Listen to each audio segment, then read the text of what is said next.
Hi, Mr. President. Good afternoon. I'm Bingabanan from the Diliman Shimbun. Sir, Senator De Lima was asking if may gusto daw po ba kayo sa kanya? Ano? Ano? Ulit mo? She was asking, sir, kung may gusto daw po ba kayo sa kanya?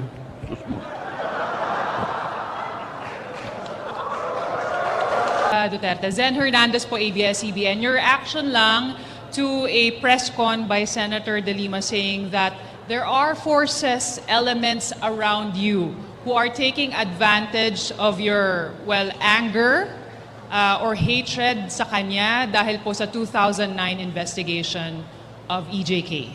Look, she was the chairperson of the Human Rights for many years. She was the Secretary of Justice for many years. She has been a senator for a time now. In all of these events in her life, she talked about me harping on extrajudicial killing. And yet, to that date, no case is filed. I was investigated once by the rapport, Philip Alston, and she was to have me investigated again by the UN through a new... Ako yung opinion, tapos ako po, you know, I'd like to, in all sincerity, as a human being, I think, honestly, I'm not trying to derogate her. She's a lawyer. She's bright. I think she's breaking down. I would suggest that she takes days off, then maybe, you know, I am afraid that I said, if she continues yakking there and listening to, she will have a nervous breakdown. Sir, she dared the government to arrest her if you have evidence. Anong gawin ko sa kanya? I-recommend ko siya sa anong Viva Films o yung sa ABS-CBN? Kahapon lamang. Joseph. Actually, except for itong drugs linking her sa I think the most serious charge against her is the portals of the national government has been opened by her election as senator because of the drug money. We are now in narco-politics. Kayong lahat, huwag ninyong bulahin sarili nyo. 92% of the total barangays in the Philippines are affected with drugs. There are 11,000 mga pulis. Pag di ikaw, pulis yan eh. And about 16,000 barangay captains. That is why I am not in favor of calling an election now. Drug money will flow down to the basic unit, the barangays, and it will strengthen the hold of narco-politics now existing in our country. It behoves upon me to tell you what is the truth and prevent something catastrophic in the future. 4 million drug addicts, I said, is no joke. My God. Kaya hindi ko po inimbento ito, Secretary Senador De Lima.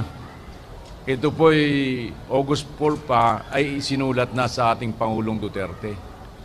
Na pages. Isang paragraph lang yung binasa ko. Kaya marami kayong makikita dito.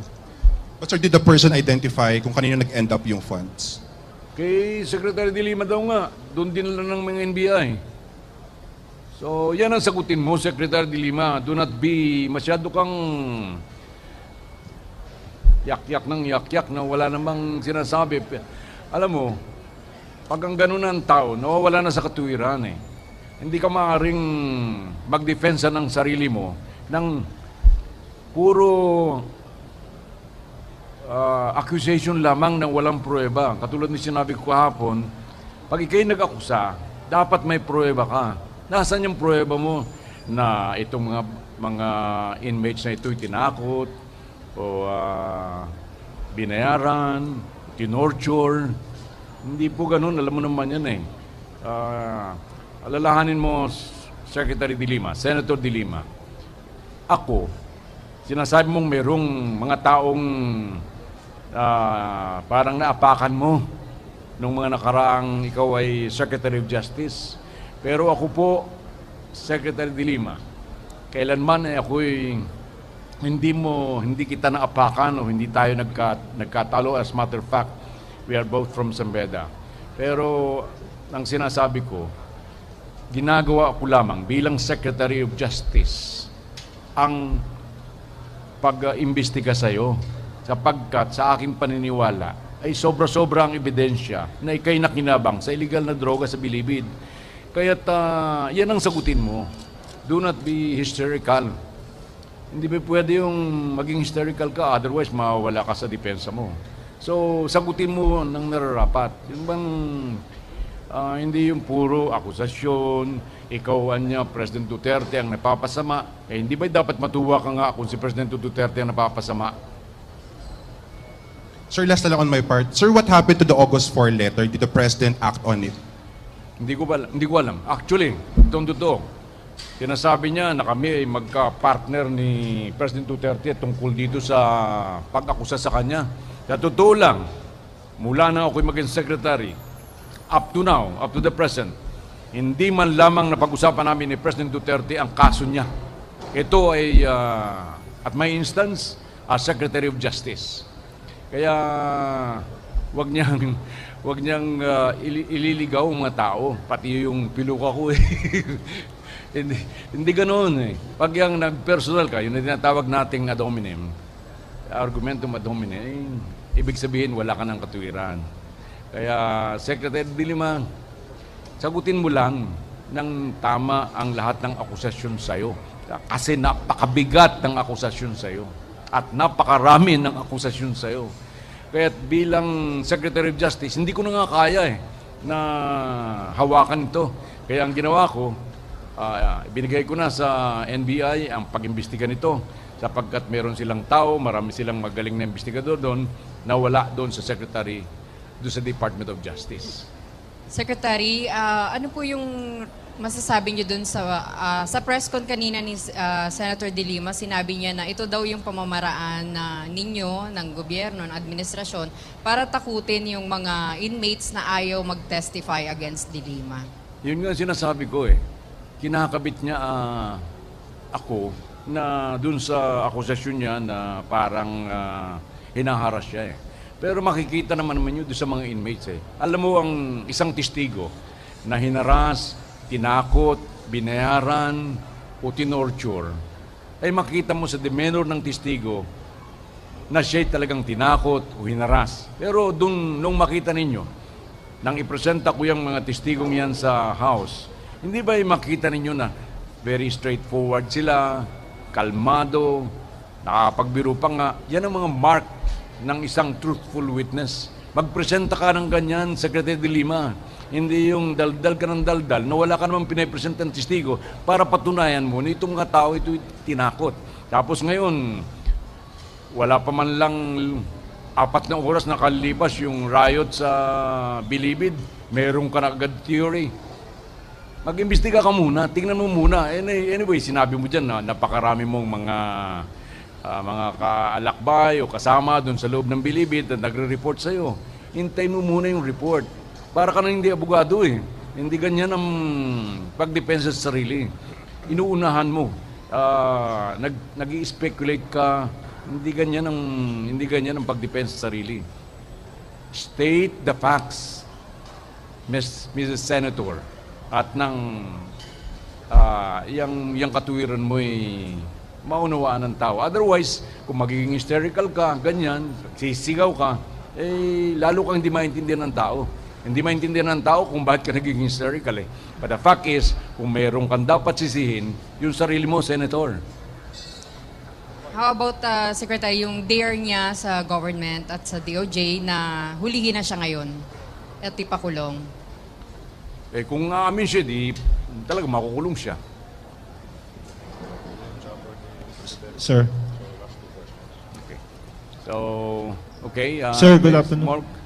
After this, the president, I think, is going to announce something or to face you. So, bilisan lang ninyo. Sir, can you give us an update dun po sa insidente sa NBP? Yung update hanggang doon pa, wala pang written report. I hope that to receive the written report. Pero parang lumalabas doon na nagkasaksakan talaga eh. Any info po, bakit po nagkaroon ng insidente na gano'n, sir? Wala pa, hindi pa nag-investigate pa sila. Oh. Last two questions. Hi, Secretary. Good afternoon po. I'm Bing Habadan from the Diliman Shimbun. Sir, saan patutungo ang investigasyon na isinasagawa ninyo laban kay Secretary De Lima, ay kay Senator De Lima? Saan patutungo? Patutungo sa kanyang conviction. Kasi malakas ang ebidensya laban sa kanya. Last one question. Kasi nandyan na po yung presidente, nandyan na po yung... Sir, ang insinuation is that you ginigipit niyo sila JB and all the others who don't want to speak.